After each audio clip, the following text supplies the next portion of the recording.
नमस्कार।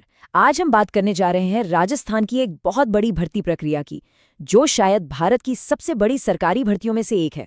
चलिए, इसके हर एक पहलू को बारीकी से समझते हैं।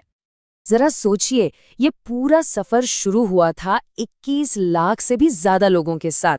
इतने लोगों ने एक साथ लिखित परीक्षा दी थी। ये नंबर ही अपने आप में एक रिकॉर्ड है। और ये सभी लोग मुकाबला कर रहे थे 53,000 से कुछ ज्यादा सरकारी नौकरियों के लिए। मतलब हर एक पद के लिए दर्जनों उम्मीदवार दौड़ में थे। अब महीनों की मेहनत और एक बहुत ही मुश्किल परीक्षा के बाद सिर्फ 1,41,000 उम्मीदवार ही अगले राउंड के लिए शॉर्टलिस्ट हुए हैं। लेकिन इन चुने हुए लोगों के लिए भी कहानी अभी खत्म नहीं हुई है। असल में असली परीक्षा तो अब शुरू हो रही है, यानी नियुक्ति से ठीक पहले का सबसे अहम पड़ाव। तो चलिए थोड़ा पीछे चलते हैं और ये समझते हैं कि ये पूरी प्रक्रिया इस मुकाम तक आखिर पहुंची कैसे। देखिए, ये कोई 1-2 महीने की बात नहीं है। दिसंबर 2024 में जब पहली नोटिफिकेशन आई, वहां से लेकर जनवरी 2026 में रिजल्ट आने तक ये पूरे 15 महीने का एक लंबा सफर रहा है। और अब हम इसके सबसे जरूरी मोड़ पर आ पहुंचे हैं। और इस परीक्षा का स्केल तो देखिए, 21 लाख से ज्यादा उम्मीदवार परीक्षा देने पहुंचे। 6 अलग अलग शिफ्ट्स में 85% से ज्यादा की अटेंडेंस। ये दिखाता है कि इन नौकरियों की कितनी ज्यादा जरूरत और मांग थी। तो लाखों लोगों की इस दौड़ के बाद अब आगे क्या?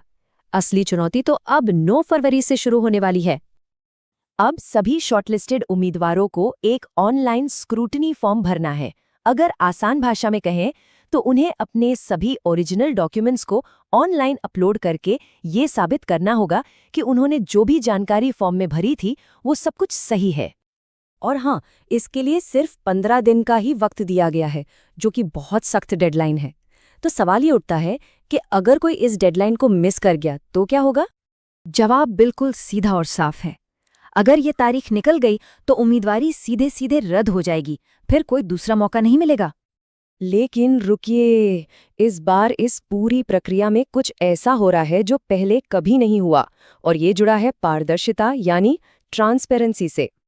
पहली बार भर्ती बोर्ड ने सभी 1,41,000 फाइनलिस्ट्स की OMR आंसर शीट को ऑनलाइन पब्लिक कर दिया है। इसका मतलब कोई भी 1 महीने तक इन शीट्स को देख सकता है, ताकि किसी भी तरह की अफवाह या शक की कोई गुंजाइश ही न रहे। और अपनी आंसर शीट देखने का तरीका भी बहुत ही आसान और सेफ रखा गया है। उम्मीदवार बस इन 4 सिंपल स्टेप्स को फॉलो करके अपनी शीट ऑनलाइन देख सकते हैं और वेरीफाई कर सकते हैं। तो चलिए अब उस जरूरी चेकलिस्ट पर एक नजर डालते हैं जो हर उम्मीदवार के लिए सबसे ज्यादा काम की है।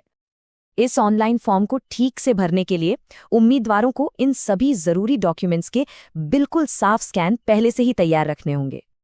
अच्छा, यहाँ 2 तरह के सर्टिफिकेट्स पर खास ध्यान देने की जरूरत है।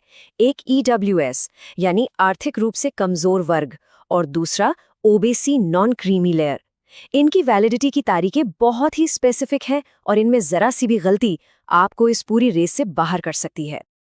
तो एक बार ये ऑनलाइन जांच का काम पूरा हो जाता है, उसके बाद हम इस लंबी यात्रा के बिल्कुल आखिरी पड़ाव पर पहुंच जाएंगे। ये प्रक्रिया ऑनलाइन फॉर्म जमा करने से शुरू होगी, फिर सभी ओरिजिनल डॉक्यूमेंट्स की फिजिकल चेकिंग होगी। इसके बाद फाइनल मेरिट लिस्ट बनेगी और फिर उम्मीद है कि मार्च 2026 तक सफल उम्मीदवारों को अपॉइंटमेंट लेटर मिल जाएंगे। आखिर में ये सिर्फ खाली पदों को भरना नहीं है, ये तो राज्य की पूरी सरकारी मशीनरी में एक नई जान फूंकने जैसा है। और ये हमें एक बहुत बड़े सवाल पर लाकर छोड़ता है। 53,000 से ज्यादा ये नए लोग राजस्थान की पब्लिक सर्विसेज को आखिर किस तरह से बदलेंगे?